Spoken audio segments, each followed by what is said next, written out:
What we got next, man? Where we going? I guess we have to go back to Juice WRLD, man. Because, Yeah. You know, Yeah. I work overnight, so I got off of work this morning, came home. I actually had a Whopper, and I almost had a beer with the Whopper at 7 o'clock in the morning. I was like, nah, I'm not gonna drink this beer. But the Whopper was delicious.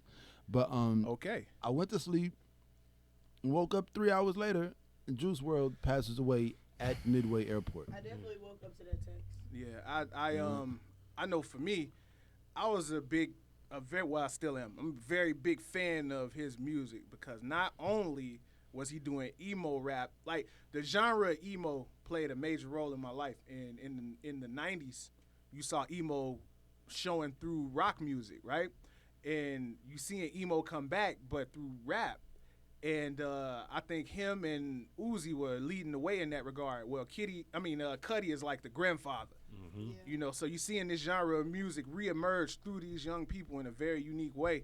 And not only was he doing that, he's a rapper's rapper. He's going on Funk Flex freestyling for real. Yeah. Like off the top You see, freestyles. Now, I'm not a fan of the new rap, sing-songy, look at my pain music, but his freestyles were like legit. Like his freestyles were like, I didn't think 21-year-olds were still freestyling like this, you know? And He freestyled for an hour straight. Yes. yeah, It was amazing. Real talk. It was amazing. he was one of the best one of the best mainstream freestylers out there. You Like, know what I noticed? I when he died, I immediately thought of drug use, right? And then I went back in and listened to the music. It's all in the music.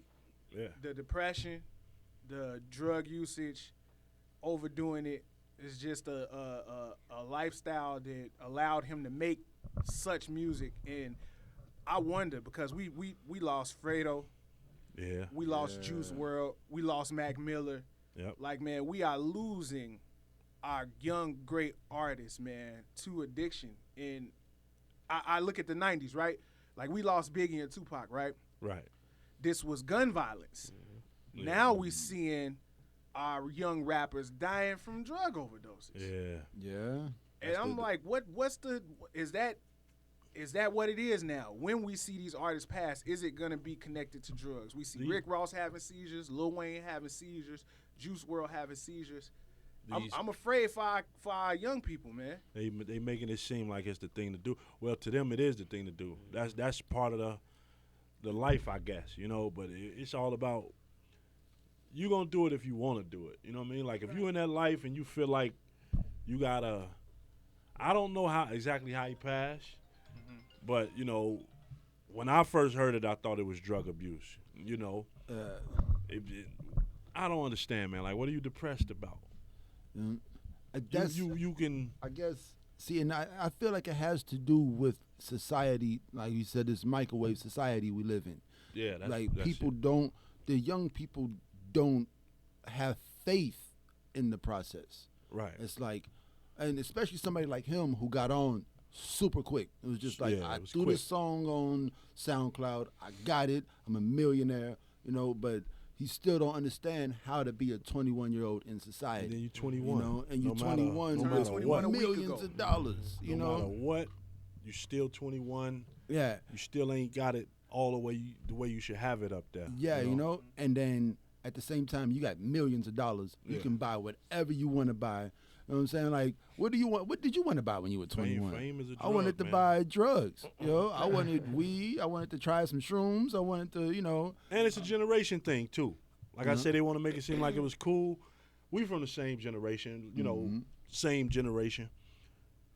You couldn't put motherfucking Molly in front of my face. Ecstasy. Yeah. No disrespect to anybody that do that. Like that's your vice. But when you know, Back in the day. growing up, I couldn't. Y'all couldn't look put at a that shit in motherfucker front like of they my crazy. face. But like, Crazy, also, like the fuck is Yeah. you doing? but also, our generation drank malt liquor. I was a sophomore and a chick came with 211. But that wasn't that bad. but it's Yeah. like, I That mean, wasn't that bad. Yeah. 15 drinking 211. Yeah, I was. liquid crack, man. I was Nobody shooting died. Nobody died. Nobody died. I was definitely 15 drinking Yeah, 211. but but y'all said like you gotta trust the process. Who Yeah. teaching us to trust the process? That's true. Ain't nobody teaching nobody my That's the- age to trust the process. Because the people your age are yelling out, I want it now. I want it No, now. we yelling I out. need We it need now." fucking help. We need outlets. And then guess what? Our sports get shut down. Music programs get shut down. Yeah. Our parents got to work all these jobs so they don't see us. Ain't no after school programs no more. We can't go to our friend house because they live in a fucked up neighborhood. We can't do nothing. Ain't nobody we ain't got no social workers. We ain't got no counselors. It's all on. And it's that's all on the people social I know media. because, my situation is totally different. I got all the resources. But we don't. A lot of people around me don't. And then on top of that, you can have all the resources in the world and battle depression. Yeah. You can have all the resources in the world and not have happiness. Yeah. There's days I've woken up and I've just been crying. My mom like, what's going on? And I'm Right. like, I don't feel peaceful. I just don't feel peaceful. Right. My bills paid. Everything going great. My son good. My life straight. That's in the mind. I'm on the up and up. I don't feel peaceful. That's It in the also mind. You has gotta to know how do- Go ahead. It also has a lot to do with what we put in our bodies. That's Yeah, true. I believe You know that what as I'm well. saying? So like somebody, how you would handle your depression or just anxiety or just like a day that you just ramped up for no reason, don't know how to get rid of this energy. It might not be as severe as somebody who, was doing lines of cocaine and popping Molly last night with a whole half a gallon of Douce. Like their body is full of other shit, so they're depressed. Poison. Yeah, what they're feeling is hundreds of times worse than what you're feeling. You know what I'm saying? So, I think about myself. There was a point in my 20s where you catch me, I'm off lean, I'm off pills, I'm off liquor, and I'm smoking. I'm doing all of this stuff, right? And the funny thing is the running theme that continues now is depression.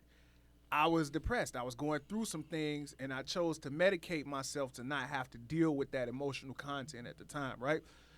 The only reason why I was able to come up out of that is because and the nearest thing I can think of is I was broke. Yeah. You think of these men who get rich as young men, right? You just amplifying what's already in there. Yeah.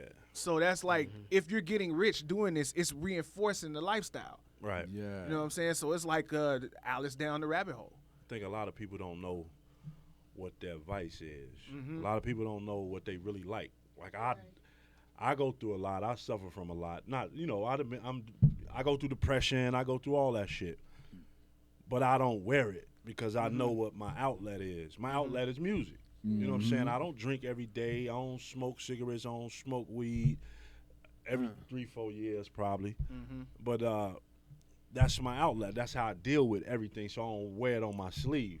Yeah. And I'd rather abuse myself with music than anything else. I mean, there's a lot of healthy things to do. You know what I'm saying? Yeah, Like, I just want to add what we're talking about is self-medicating. All of us, especially us people of color, we don't recognize that we suffer from post-traumatic stress disorder. The way we came up, the things we've gone through, dating all the way back to our ancestors, causes us to deal with the circumstances that we live within a certain type of way, whether it's eating, whether it's smoking, whether it's sex, all these different things. What we're trying to do is numb some of the pain that we're going through, instead of tackling the actual root of the problem. Right. yeah. Which goes back to I think at some point we were going to, well, not this show maybe, but things like generational wealth and figuring out, because most of our problems, unfortunately, but fortunately, because we can identify it, are financial. Yeah. A lot of the things that we want to aspire to do or need to be done require resources that we don't have. And to max that, we want to go get high. We want to go get some liquor. We want to go, lay up, whatever it may be. And a lot of times to our detriment. Yeah. Go ahead, Bruce. Just speaking on that, because we have all these, we have PTSD for everything. We don't get the help, so we do self-medicate with alcohol and drugs, and negative vices that aren't productive and helpful for us growing, not acknowledging it. Right. And then you blow up, you get the money, and you still got all these demons. Yeah, you just feed the monster. You just feed the monster even more because now you can. Now you I got can it. afford all this. Whatever. I'm about to go crazy. Then you get to the point where you in a bubble. Right. Yeah. You feel like you can't. You know, end of the day, And man, then- we lost a young. Should we say he's a legend now? Like to a certain generation. I mean, he's Like- definitely in my opinion, he was better than Triple X. You know what I'm saying? And people definitely put the legend. You go in there and freestyle songs. You better than a lot of people. So Yeah, I I'm won't. from a different generation. You got to do a little bit I more won't get yeah. into. to be a legend. I won't Yeah. get into putting, dead men in order as far as their greatness. What I will do, is say that he was a trailblazer for this genre of emo rap that was coming and taking over, and I'll always appreciate him for his contributions. And yeah, long music live the is- kid, the man. music is forever. Yeah. Man, the music Definitely is is forever, forever. man. Mhm. And in this society where everything's being recorded and stored just like for information Yeah. for no reason, Yep. like the music will definitely live on forever. Yeah, Like music is forever. that's the difference between Juice WRLD and Beethoven. Like what I didn't realize was these guys were writing these songs and you might only hear the song one time in your life. Like if you were lucky enough to live where Beethoven wrote it, then he would play it for you, Right. But if you go to that concert, that's the only way you're gonna hear this. Right. There was Or- no radio station. Yeah, or no nothing radio like that, station, no MP3s, Got no that new LimeWire. Beethoven coming at you. Yeah, like so for that Dim, music to still be dim. around 500-600 years, like it really had to be good. I'm pretty sure there was great music that came out 500-600 years ago that we'll never know about because it just wasn't being recorded like how things are today. Today, your memories live on a lot longer than That's a fact. Like Nipsey Hussle on Game album, That's dope. Like it's We were listening to that on the way in today. It's dope. he's still going, Yeah. Still going. Marathon continues. Yeah, man, Always.